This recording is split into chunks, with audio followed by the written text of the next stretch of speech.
I rented an Airbnb in a small town I had never been to before. The listing looked perfect. A 2-story house on a quiet street, a white picket fence, and a neatly kept lawn.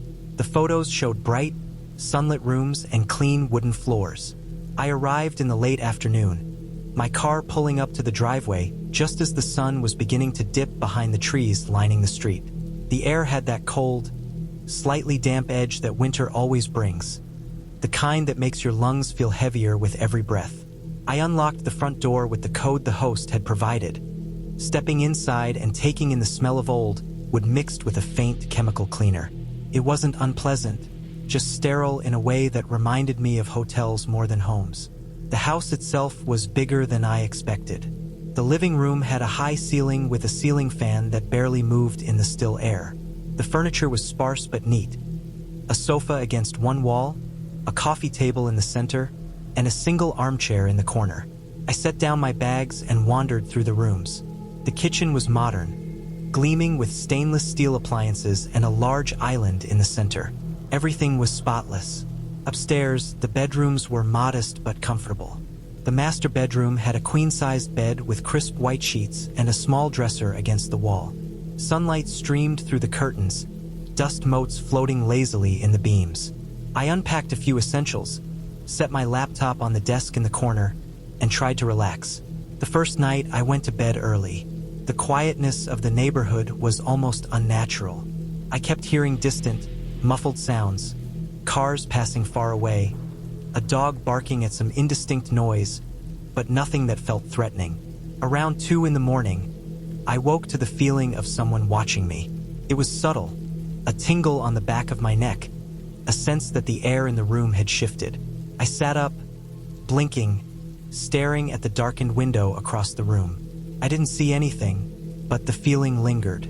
I tried to shake it off, telling myself it was just nerves in a new place, but sleep didn't come easily after that. The next day, I decided to explore the neighborhood. The streets were lined with similar houses, mostly quiet, some with cars parked in driveways, others empty. I noticed a particular house across the street, its front window always catching my attention. Every time I passed, the blinds would be slightly open, and a figure seemed to be standing behind them. At first, I thought it was just someone moving around inside, but over the course of a few days, it became increasingly obvious. That figure wasn't moving in the way normal people do. They were just standing, watching, the posture stiff, and whenever I turned to look, they seemed to shift ever so slightly, as if adjusting their gaze to follow me. I tried to ignore it. I told myself I was being paranoid, that maybe they had some reason to watch the street, maybe they were just curious about new neighbors. But it started affecting me. Every time I left or returned to the house, I could see them in the window. Their presence became a fixed point in my day. One evening, I returned from a grocery run, unloading my bags into the kitchen. I noticed their car was parked along the curb, a small, nondescript sedan. I hadn't seen it before. It was old, dark, and the windows were tinted heavily. My stomach sank. That night, I was lying in bed, staring at the ceiling, and I heard it. The sound of footsteps on the driveway outside. Slow, deliberate, almost measured. My heart raced, and I stayed as still as possible, listening. The footsteps paused for a moment, and then I heard a soft, scraping sound, like a shoe against gravel. I froze, straining to hear through the walls. After a while, the noises stopped.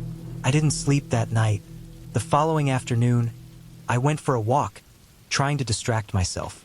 I wandered further than before, taking small side streets and noting the layout of the neighborhood. I saw the same figure across the street again, but this time, they weren't behind the window. They were on the front porch, standing perfectly still, staring at the street. I froze. The figure didn't move when I walked past. It was as if they were glued to the spot. My stomach churned, and I walked faster, turning the corner as soon as I could, trying to convince myself that maybe it was a coincidence. That evening, I made a decision. I would leave the house the next day. I couldn't handle the constant sense of being watched, the unrelenting tension. I packed most of my things into the car, leaving only the essentials behind. Before I left, I walked around the house one last time, inspecting the windows and doors for any signs of tampering. Everything seemed normal. No forced entry, no footprints other than my own. Still, the sense of unease lingered. As I started the car and pulled out of the driveway, I saw the figure standing in the yard of the house across the street. They were closer than before, closer to the edge of the lawn, their posture unchanged. I drove away slowly, keeping my eyes on them through the rearview mirror. The figure didn't move until I turned the corner and they were out of sight. I found a small motel a few miles down the highway and checked in for the night. I couldn't stop thinking about the Airbnb, about the figure, about the feeling of being watched. I realized later, once I calmed down, that there was no clear explanation. The house had been normal, the neighborhood quiet, the figure never approached or spoke to me.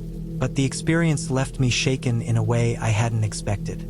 Over the next few days, I stayed at the motel, trying to relax and enjoy the town from a distance. I explored shops, walked along the small streets, and tried to immerse myself in the town's rhythm. Gradually, the tension eased. I realized that sometimes encounters like these aren't about danger in the obvious sense. They're about perception, the way a presence can make a space feel unsafe even when it isn't. I learned to trust my instincts, to recognize when a place doesn't feel right. When I returned home, I avoided Airbnb rentals for a while. The memory of that house, the figure in the window, and the feeling of constant observation lingered. But it also gave me a sense of clarity. Not every place is safe, not every neighbor is friendly, and sometimes the scariest experiences are the ones that don't involve anything supernatural. Just the quiet, persistent knowledge that someone has been watching, and that you might never know why. It was a strange, unnerving week, but it ended with me back in my own home, doors locked, lights on, and a sense of relief that was almost overwhelming. I learned the hard way that vigilance and intuition are invaluable, and sometimes, leaving is the only way to reclaim your peace of mind.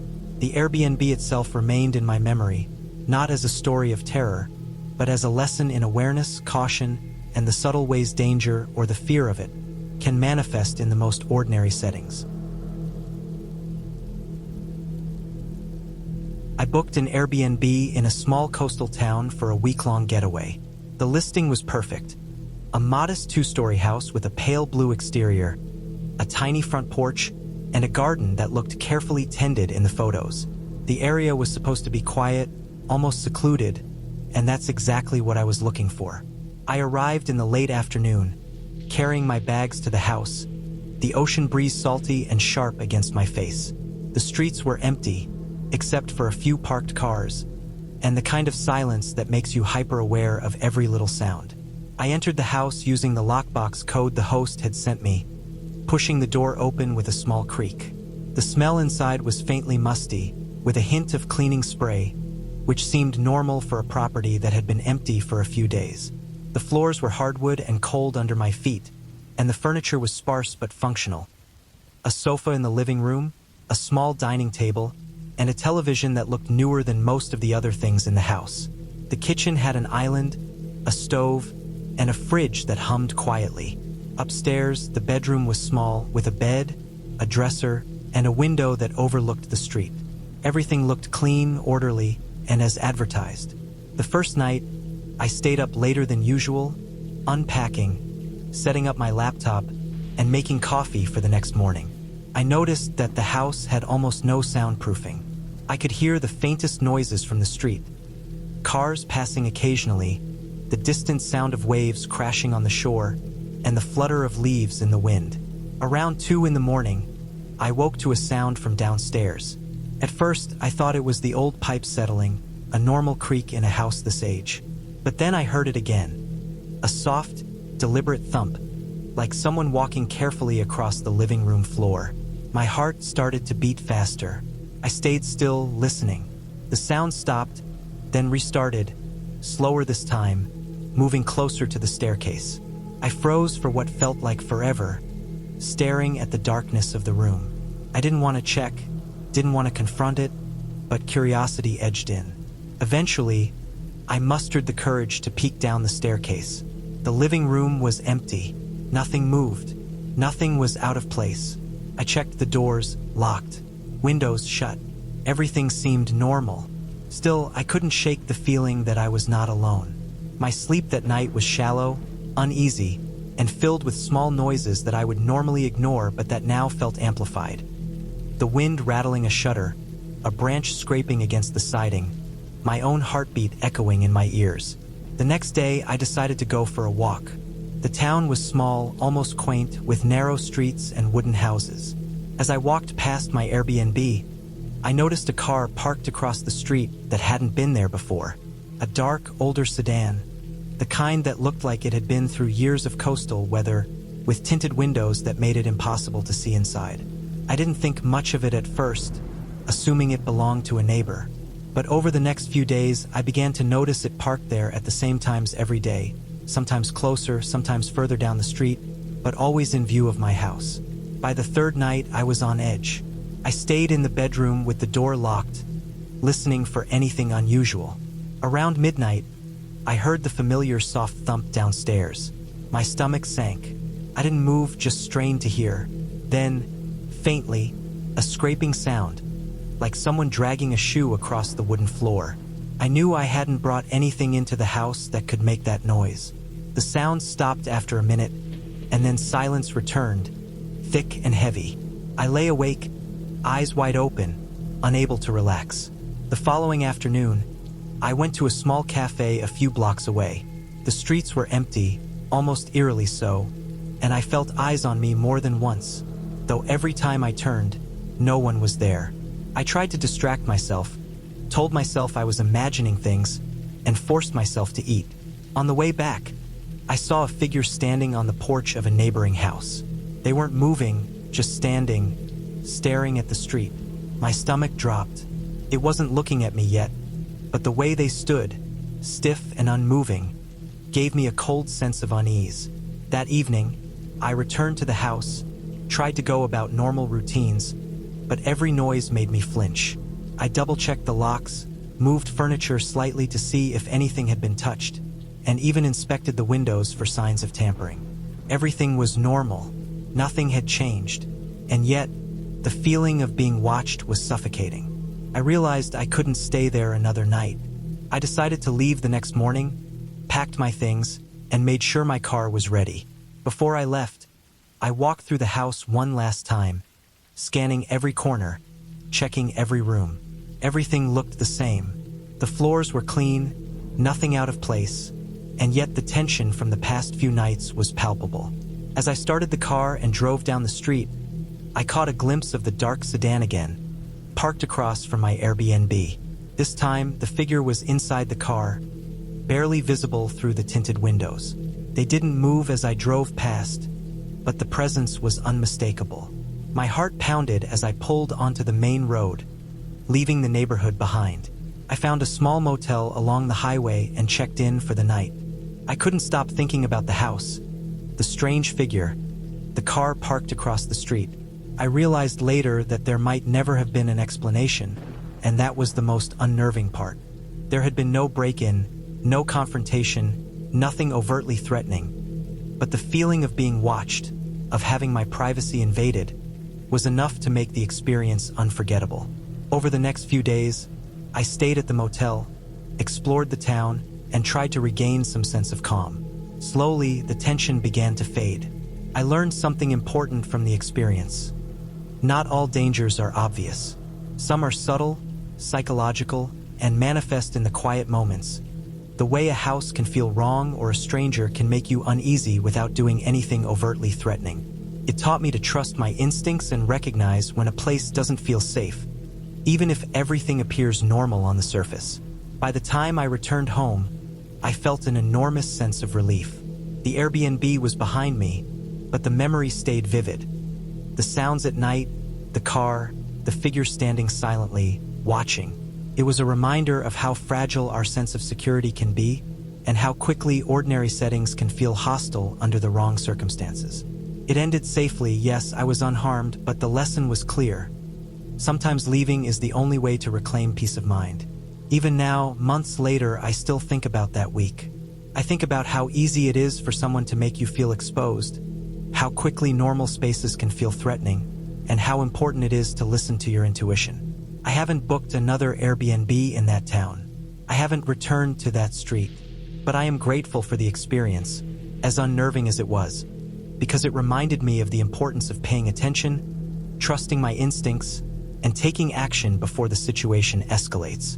In the end, I left safely, I reclaimed my sense of safety, and I learned something about how easily ordinary situations can become frightening. I booked the Airbnb because it was cheap, close to the highway, and available last minute. I had been driving all day and didn't want to sleep in my car again. The listing showed a small detached guest house behind a larger home. The photos looked normal. Clean bed, tiny kitchen, plain bathroom. Nothing fancy. The reviews were mostly short and boring, which I took as a good sign. I didn't need special. I just needed quiet and a place to sleep. I arrived just before dark. The main house sat close to the road, and the guest house was farther back, near a line of trees. Gravel crunched under my tires as I pulled in. The air felt still, heavy, like it does before a storm. The guest house had one door, one window on each side, and a single light above the entrance. The lockbox was already open. I didn't think much about that. I was tired and wanted to get inside. The place smelled faintly like cleaning spray mixed with something older, like damp wood. I dropped my bag by the couch and walked through the space. Everything matched the photos, but the layout felt tighter in real life. The ceiling was lower than I expected. The walls felt close. The bathroom door stuck slightly when I opened it. The bedroom was just big enough for the bed and a narrow walkway around it. I locked the door and checked the windows. Both were closed. The curtains were thick, darker than they looked online. I pulled them shut anyway. Outside, the trees were already turning into black shapes. I ate a snack, plugged in my phone, and sat on the edge of the bed. That was when I noticed the sound. A soft, uneven tapping, like fingers on wood, coming from somewhere above me. I froze and listened. It stopped. I told myself it was the building settling or an animal on the roof. Old structures made noise. I had stayed in enough cheap places to know that. I took a shower. The water pressure was weak, and the drain gurgled loudly. When I stepped out, I noticed the bathroom mirror was slightly tilted, just a little off-level. I straightened it without thinking. Later, that would bother me more than it should have. I went to bed early. I left a small lamp on because the room felt too dark without it. The curtains blocked almost all outside light.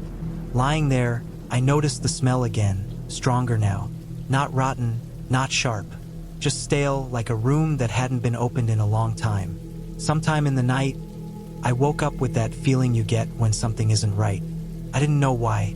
I just knew I was fully awake. The room was quiet, too quiet. Then I heard it again. The tapping, slower this time, directly above the bed. I stared at the ceiling. There was a faint outline there, a square shape I hadn't noticed before.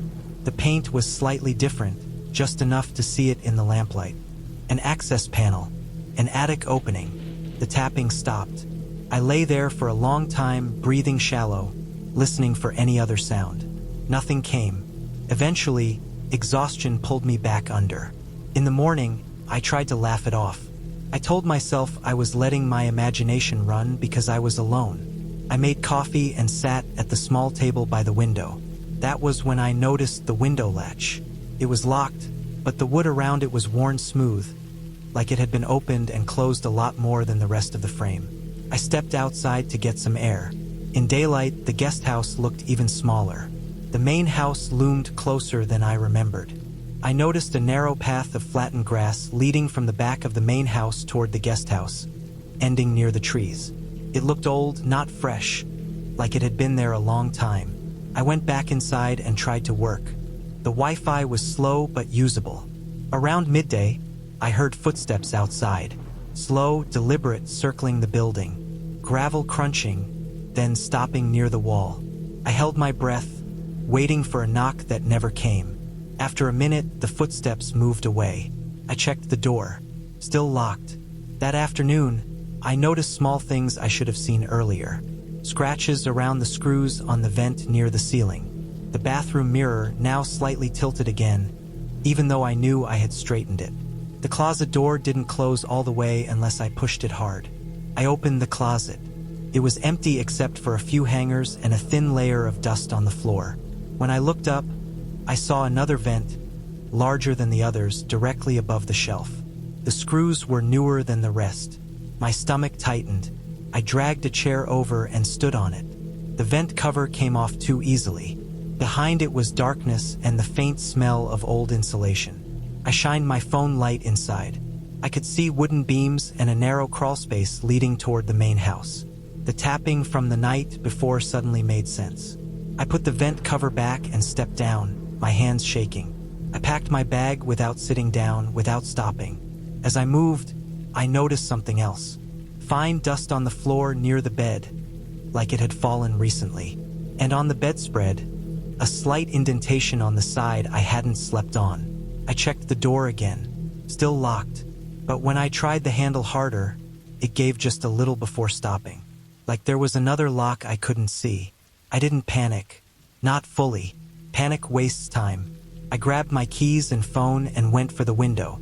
The latch resisted at first, then slid open with a soft click. I pushed the window up, stuck halfway. I pushed harder. It opened just enough. As I climbed out, I heard movement above me. A slow shift, like weight being adjusted. I didn't look back. I ran to my car, my heart pounding so hard it hurt. As I backed out, I glanced at the guest house one last time. For a moment, I thought I saw a shadow move behind the curtain. Then the curtain twitched, just slightly, like someone had brushed against it from the inside. I drove straight to a public place and sat there for a long time, trying to steady my breathing. I reported the stay through the app, attaching photos of the vent and the crawl space. I didn't sleep much that night. A few days later, I got a notification that the listing had been removed for investigation. No explanation, no follow-up. I keep thinking about that attic space, how close it was, how easily someone could move between buildings without being seen. How many nights that guest house had been occupied by people who didn't notice the tapping, or the dust, or the mirror that never stayed straight. I don't use Airbnb anymore, and I never ignore small noises above me. I booked a small Airbnb in a suburban neighborhood on the outskirts of a city I was visiting for work. The listing looked harmless enough. A 2-story house with a white fence, a neatly trimmed lawn, and large windows that reflected the sunset in the listing photos. The reviews were short but positive, and the host seemed responsive. I arrived just after dusk, my rental car crunching over the gravel driveway, feeling the tired relief of finally reaching somewhere quiet after hours of travel. The street was lined with similar houses, all silent and neat, and I noted how few cars were parked along the road. There was a faint smell of damp earth and cut grass in the air, and I felt the first hint of unease, though I brushed it off as travel fatigue. The house itself was bigger than I expected. I unlocked the door using the code the host had sent, and the warmth of the living room hit me. The furniture was minimal but clean. A beige sofa, a low coffee table, a couple of chairs near the window, and a large TV mounted on the wall. I dropped my bag and took a deep breath. Everything seemed normal, almost too normal. I noticed the light switches were in unusual places, higher on the wall than usual, and the locks on the doors clicked a little differently than I was used to. Not alarming, just unfamiliar. I went to explore the rest of the house. The kitchen was small, with shiny countertops and cabinets that smelled faintly of bleach. I opened the refrigerator, checked the cupboards, and found everything bare except for a single bottle of water and a packet of coffee. That was fine, I hadn't planned on cooking. Upstairs, the bedroom looked untouched, as if no one had slept there in weeks. The bed was made perfectly, and the sheets were starched and stiff. I set down my suitcase, unpacked a few things, and started to feel more comfortable. I even told myself I was overthinking, that sometimes new places just feel strange until you settle in. Around 10 o'clock, I decided to make myself some coffee and watch TV. The house was quiet except for the hum of the fridge. I noticed the curtains in the living room weren't fully drawn, and I closed them. That's when I saw it. Across the street, in the house opposite mine, A light flickered on in the upper window. At first, I thought it was random, maybe a TV, but then I noticed the shape of a person. They were standing very still, staring directly at my house. My stomach dropped. I squinted, but it was dark enough that I couldn't make out any features. I told myself it didn't matter. Maybe they were looking out the window at the street. Maybe they weren't even aware of me. Still, I felt a prickling sensation crawling up my spine. I tried to ignore it and focused on my coffee. But when I glanced back a few minutes later, the figure was still there. Same posture, same stillness. I pulled the curtains all the way shut this time. The next day, I noticed the same thing, but it was worse. Every time I left the house, I would see the figure across the street, usually by the front window, sometimes on the porch. They never moved, never waved or acknowledged me, just watched. I started timing my trips outside, trying to avoid their line of sight. On the third day, I stayed in the living room for hours, checking windows and doors, counting the cars that passed by. Nothing seemed normal. I didn't feel safe walking outside, even to grab a quick snack from a nearby store. I decided to call the host. He was polite but seemed nonchalant. "Oh, that house? Yeah, the neighbors are a little intense. Don't worry about them," he said. That did nothing to ease my nerves. If anything, it made me more anxious. I spent the day keeping all blinds closed, lights on, and doors locked. I didn't feel like leaving the house at all. Every shadow from the trees outside felt like it was moving toward me. Every passing car's headlights felt like they were staring into the living room. By the fourth night, my anxiety had turned into paranoia. I set up my laptop near the window so I could watch the street while I worked. Around midnight, I saw movement out of the corner of my eye. A figure was crouched near the driveway, peering into my yard. I froze, heart pounding. I wanted to run, but I didn't know where to go. I checked all the locks, ensured all doors were latched, and hid behind the couch, gripping my phone. I considered calling the police, but I was afraid that by the time they arrived, whoever it was would be gone. And what would I say? That someone was staring at me across the street? The next morning, I saw tire tracks leading up to my driveway. My stomach dropped. No one had parked there. At least I hadn't seen any cars move overnight. I checked the security cameras on my laptop, though the house didn't have any installed. Nothing. No footprints, no signs of forced entry. Nothing to indicate anyone had been inside. Still, the feeling of being watched never left. By the fifth day, I couldn't take it anymore. I packed most of my things in the morning, leaving a few items behind. I decided I was going to check out early, even if it meant losing some of the money I'd paid. I left a note for the host explaining that the neighborhood felt unsafe. I didn't know if he would understand, but I couldn't stay another night. As I was loading my car, I noticed the figure across the street again. This time, they were standing at the edge of their driveway, looking directly at me. I held my breath, staring back, trying to gauge their intentions. They didn't move when I locked the car and got in. I drove away slowly, watching in the rearview mirror as they faded into the shadow of their house. I didn't go back. Later, I looked up the address online, just out of curiosity, and found a couple of forum posts mentioning the house. People said the neighbors had a reputation for being unusually fixated on whoever rented the nearby property. No one ever claimed violence, but the unease was enough to make people leave early, just as I had. A week later, I was able to relax. I stayed in a proper hotel downtown, where I could lock the door and not feel someone was watching me through the blinds. I realized that what made that Airbnb so terrifying wasn't the house itself. It was the awareness that someone was paying attention to every movement I made, silently and consistently. No ghosts, no monsters, just a very human, very unsettling presence that made me doubt my own safety. Reflecting on it now, I understand why I was so on edge. The human brain craves control and predictability, and that neighborhood offered neither. I learned to trust my instincts and value my own sense of safety over convenience or cost. That experience left a mark, a lingering wariness, but it also taught me to be more cautious, more aware, and more deliberate in choosing where I stay. Some places are simply not worth the risk, no matter how charming they appear online.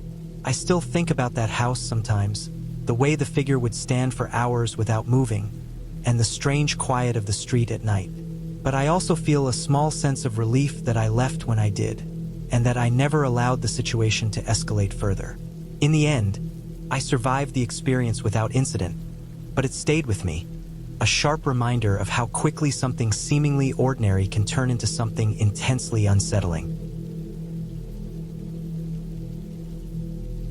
I had booked an Airbnb in a small town several hours away from my city for a weekend getaway. The listing described it as a cozy private cabin set on the outskirts of town, near a few hiking trails and a lake. I had been craving a quiet break from work, a chance to escape the noise and constant movement of the city, and this place seemed perfect. The host's profile was friendly and professional, and the photos looked clean and inviting. When I arrived in the late afternoon, the sky was a dull gray, threatening rain, and the roads leading to the cabin narrowed, winding through dense clusters of trees and patches of scrubland. There were almost no cars on the road, just the occasional rustle of leaves and the hum of my engine. The cabin itself was smaller than I expected but charming. It was a single-story structure with wooden siding, large windows that looked out over the surrounding forest, and a small deck in the front. I parked my car and walked up the short set of steps, feeling the wooden boards creak beneath my weight. The door opened easily with the code the host had sent, and the smell of old wood mixed with a faint, lingering scent of pine hit me immediately. Inside, the place was spotless. A modest living area with a sofa and armchair, a small coffee table, and a wood-burning stove filled the space. The kitchen was tiny but functional, with basic appliances, and the bedroom was compact, with a neatly made bed and plain linens. I unpacked quickly, eager to settle in. The first evening was quiet, the kind of silence that makes every small sound feel louder. I made myself a cup of coffee, set it on the table, and looked out the window at the trees swaying gently in the wind. The road outside was empty. I told myself this was what I had wanted. Peace, quiet, a break from everything. But as the light faded, I noticed something odd. A car, dark and unmarked, was parked at the side of the road, partially hidden by the trees. It hadn't been there when I arrived. I strained my eyes to see if anyone was inside, but the windows were tinted. I shrugged, assuming someone had pulled over to make a phone call, and went about my evening. I tried to sleep, but the quiet cabin and the strange feeling of being watched made it difficult. Every sound, the wind through the trees, the occasional snap of a branch, the faint hum of the distant road, felt amplified. Around midnight, I woke up to a subtle noise, like someone moving outside. At first, I thought it was the wind, but the sound was deliberate, rhythmic, like footsteps on the gravel of the driveway. I lay still, listening, my heart pounding. The steps stopped, and a faint scratching noise started at the edge of the deck. I stayed frozen until it faded, but sleep never returned. The next morning, I went outside cautiously, checking the perimeter of the cabin. Nothing seemed disturbed. The deck was fine, the yard undisturbed, and the car was gone. I tried to shake the unease, telling myself it was probably just some random passerby, maybe a hiker or someone checking the trails. But the pit in my stomach didn't go away. I spent the day exploring the nearby trails, trying to keep busy and distract myself. I noticed that every time I returned to the cabin, there were small signs that made me uneasy. A piece of litter moved from where I remembered it, faint footprints in the dirt near the steps, and once, a single, dark-colored glove on the railing, which wasn't mine. By the second night, the feeling of being watched had intensified. I made a fire in the wood stove to try to calm myself, the glow casting long shadows across the walls. I sat on the sofa with a blanket wrapped around my shoulders, staring out the window into the dark forest. That's when I saw movement. A shadow crossing between the trees, slow and deliberate. It stopped, and I thought I saw a figure, tall, standing still, watching the cabin. I couldn't see any features, just the outline. I ducked behind the curtain, trying to convince myself it was a trick of the light or my imagination. The next day, I noticed the mailbox had been opened, and inside was a small, folded note with my name on it. My hands trembled as I picked it up. The note was blank except for a single line scrawled at the bottom in small, precise letters, "I see you." My stomach dropped. I checked the doors and windows again, making sure every lock was engaged, every latch secured. I called the host, who seemed concerned but offered no real solution. He suggested that maybe a local had wandered onto the property, but he assured me it was unlikely anyone would stay long. His reassurances didn't help. That evening, I stayed in the cabin, lights on, doors locked, and windows latched tightly. I kept my phone in my hand, ready to call the police if anything happened. Hours passed, but I could hear movement outside intermittently, soft footsteps, the scraping of gravel, the faint crunch of leaves. I realized I had no way of knowing if the person outside was still there or had come and gone multiple times. The isolation that had seemed appealing now felt threatening. I decided I couldn't stay another night. I packed quickly in the morning, checking every corner, every shadow before leaving. As I drove away, I glanced in the rearview mirror. At the edge of the forest, a figure stood watching, partially hidden by the trees, the dark shape unmoving, observing my departure. My hands gripped the wheel tightly as I drove down the winding road, refusing to look back until I reached the main highway and the reassurance of passing cars and streetlights. Later, I reported the incident to the local police. They came to the property and found no evidence of forced entry or criminal activity. They noted the footprints and the glove, but nothing linked them to a specific person. They warned me that isolated cabins like that could attract curious locals or even people looking to scare newcomers, and sometimes there was little anyone could do. The Airbnb host refunded a portion of my stay after hearing my detailed account, though he seemed nervous when I mentioned the note. I returned home shaken but safe. The experience left a lasting impression on me. I realized how vulnerable one could feel when isolated, how quickly the sense of security could be stripped away by subtle but deliberate actions. I became more cautious in choosing accommodations, checking not just the property but also the surrounding area and reviews that mentioned local behavior or potential risks. In the end, what made this Airbnb experience truly terrifying wasn't supernatural. It was human. It was the knowledge that someone had watched me, left a note intended to frighten me, and disappeared into the surrounding woods without a trace. It was a stark reminder that danger doesn't always announce itself loudly or dramatically. Sometimes, it's quiet, almost invisible, and yet the unease it produces is impossible to ignore. That weekend taught me the importance of trust, vigilance, and intuition. I learned to prioritize safety over comfort, to recognize the subtle signs of intrusion, and to respect my own instincts.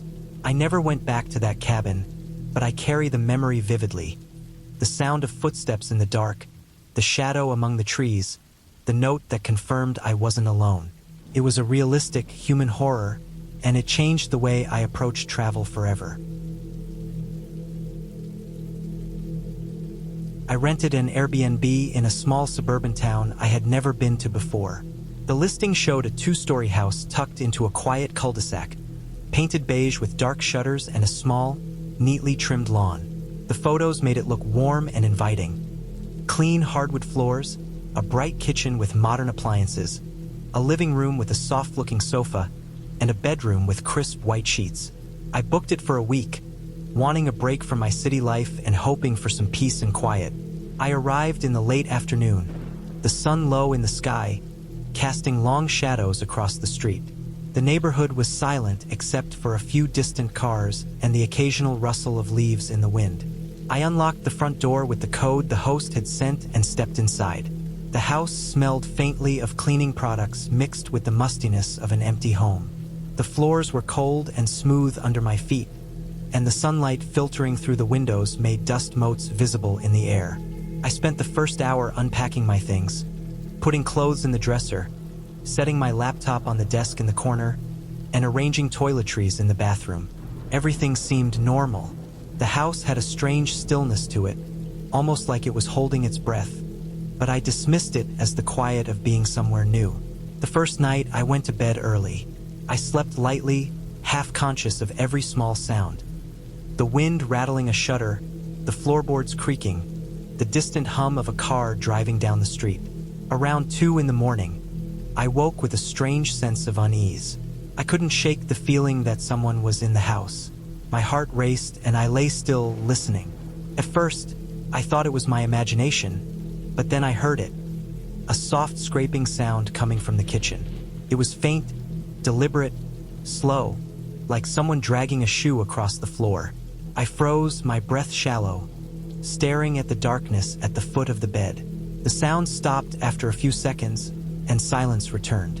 I didn't move the rest of the night, just lay there, eyes open, listening to the creaks and hums of the house. The next morning, I tried to shake it off. I explored the neighborhood on foot, taking note of the houses around mine. Everything seemed normal. People tending their gardens, kids playing on the sidewalk, dogs barking in the distance. But I noticed a car parked a few houses down from mine. A dark, older sedan, windows tinted so darkly I couldn't see inside. I didn't think much of it, but over the next few days, I began to notice the same car parked near the house every time I returned from errands or walks. Its presence was unsettling, though I couldn't say why. By the third day, the feeling of being watched was overwhelming. I started locking all the doors and windows during the day, even though it seemed unnecessary. I kept the lights on, even in the kitchen and living room, which felt absurd during daylight hours.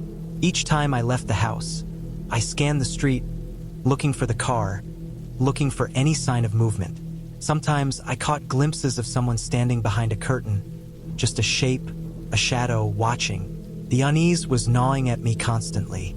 That night, I decided to stay in the living room instead of the bedroom. I sat on the sofa, laptop on my lap, lights on in every room, listening. Around midnight, I heard it again, the soft scraping from upstairs. My heart sank.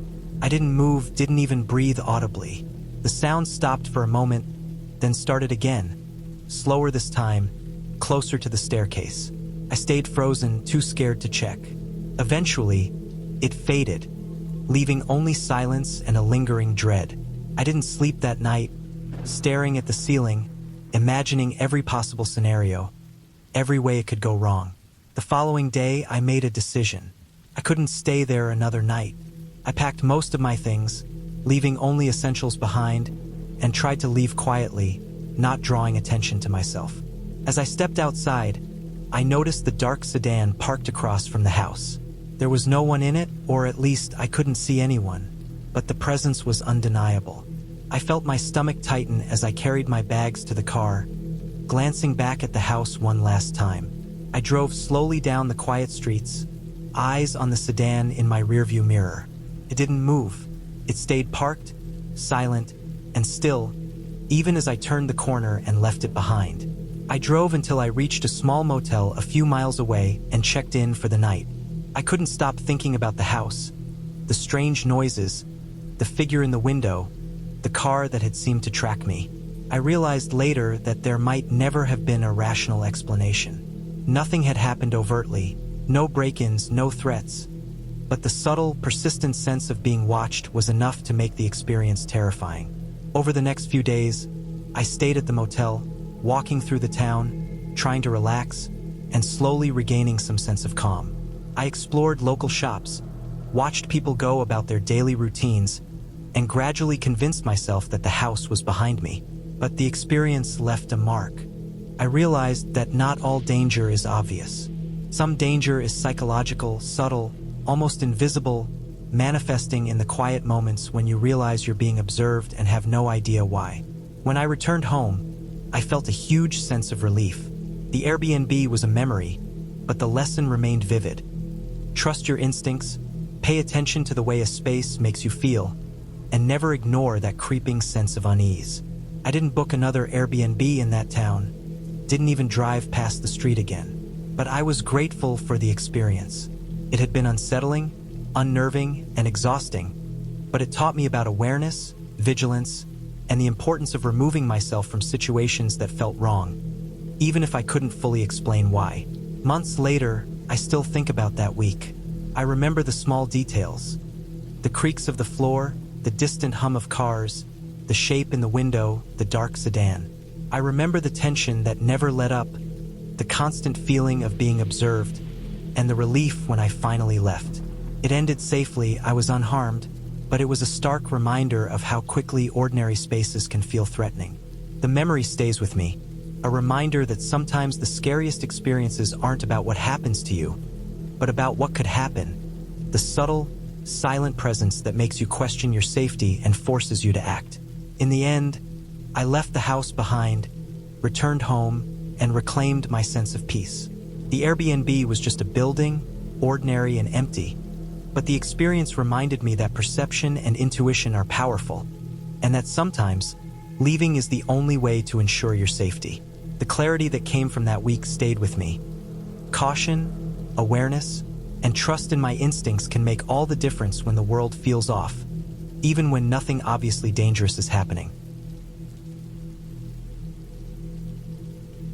I booked a small Airbnb in a remote rural town for a weekend getaway. The listing promised peace and quiet, a private retreat surrounded by nature, and photos showed a modest, single-story house with peeling white paint, a small porch and overgrown shrubs. The host had great reviews and seemed responsive, so I didn't think twice. I arrived in the late afternoon after driving several hours on winding country roads. The sun was low, casting long shadows over the fields and forests that lined the road. The only sounds were the occasional bird or rustle of leaves. I noticed almost immediately how quiet the area was, so quiet it almost hurt to listen. The house itself was smaller than expected but functional. The porch creaked under my weight as I approached the front door, my keys in hand. The host had left a lockbox code, which worked without issue. Opening the door, I stepped inside and was hit by the musty smell of an old home. Dust, wood polish, and something faintly sour. The living area was simple. A worn sofa, a small coffee table, a bookshelf with a few tattered books, and a television. The kitchen was compact, with a fridge, microwave, and a few dishes neatly stacked. The bedroom had a queen-sized bed, plain linens, and a dresser. Everything was clean but clearly aged. I unpacked quickly, wanting to settle in before dark. The first few hours were peaceful. I made myself coffee, sat on the sofa, and watched the forest outside. The windows were large, letting in a soft golden light. It felt like a place where no one ever visited, the kind of isolation I thought I wanted. But as the sun dipped below the horizon, an uneasy feeling began to settle in. I noticed a car parked across the street, partially hidden by overgrown bushes. At first, I thought it was a neighbor passing by or someone visiting a nearby property, but the car didn't move. The headlights weren't on, and there was no one inside, or at least I couldn't see anyone. I shrugged it off, telling myself it was probably a coincidence. That night, I tried to sleep, but every creak of the house, every rustle of leaves outside, made my heart race. Around 11 p.m., I woke to the sound of gravel crunching under tires. I froze, straining to hear. It stopped after a few seconds, but later I heard soft thumps on the porch, as if someone had set something down. I stayed in bed, too scared to get up, wondering if I was imagining things. Sleep finally came in fits, broken by distant noises outside. The next morning, I went outside to check. Nothing looked out of place, except that the ground near the porch had subtle footprints I hadn't noticed before. They were small, human-sized, and led to the edge of the woods behind the house. I felt my stomach tighten. There were no neighbors nearby, and I was miles from the nearest store. Whoever had left them could have been watching me from the trees. I told myself I was overreacting and tried to focus on the hiking trail the host had recommended. I spent the day hiking, keeping a careful eye on the cabin from a distance. When I returned late in the afternoon, the feeling of being watched was stronger. I noticed faint scuff marks on the wooden steps of the porch and a small branch broken off and leaning against the railing, as if someone had brushed past it. I locked all the doors and drew the curtains, though a sinking feeling told me it wouldn't be enough. That night was worse. I had barely eaten, barely slept. Around 1 a.m., I was awakened by a faint tapping on the window in the living room. I sat upright, listening. The tapping continued intermittently, soft and deliberate. I stayed frozen behind the bed covers, my phone clutched in my hand. The taps stopped suddenly, replaced by a faint scraping noise outside, like someone dragging their feet over the gravel. I couldn't take it anymore. I spent the rest of the night sitting in the bedroom, lights on, staring at the door, unable to sleep. The next day, I found something that made my blood run cold. A note tucked under the welcome mat on the porch. It was small, folded neatly, and had my name on it. My hands shook as I picked it up. There were no words, just a single line written in precise handwriting. I saw you last night. I checked all the doors and windows again, verifying the locks, but there was no sign of forced entry. The note could have been left by anyone with access to the street outside. I realized how vulnerable I was, completely alone, in a place with no nearby help. I called the host, who sounded sympathetic but didn't offer a solution other than, "Just stay inside and lock everything." I haven't had issues before. That did nothing to calm me. I started checking every corner of the cabin for hidden entry points, every window, every vent, every side door. The feeling of unease didn't go away.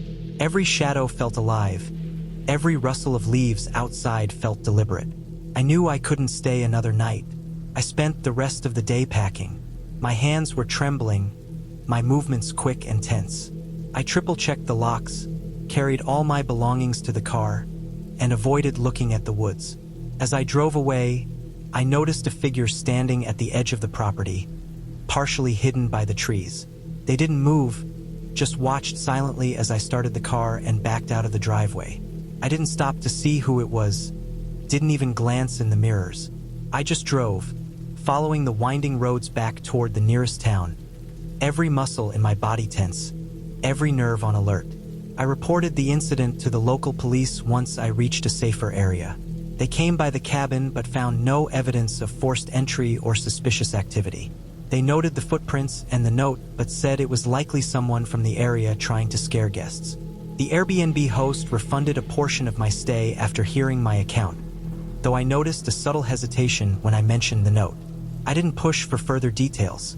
Reflecting on the experience now, I realized what made it terrifying wasn't supernatural. It was entirely human. The quiet isolation, the feeling of being watched, the deliberate, subtle intrusions. Someone had taken advantage of the remoteness of the property to unsettle me, and the thought of their presence lingering nearby left a deep mark. I learned to be more cautious about remote rentals, to research the area carefully, and to trust my instincts. That cabin wasn't dangerous in a traditional sense. There were no direct threats, no violent acts, but it was a stark lesson in vulnerability and the discomfort of knowing someone is observing you and could act if they chose to. I never returned to that cabin, and I've avoided similar remote Airbnbs since.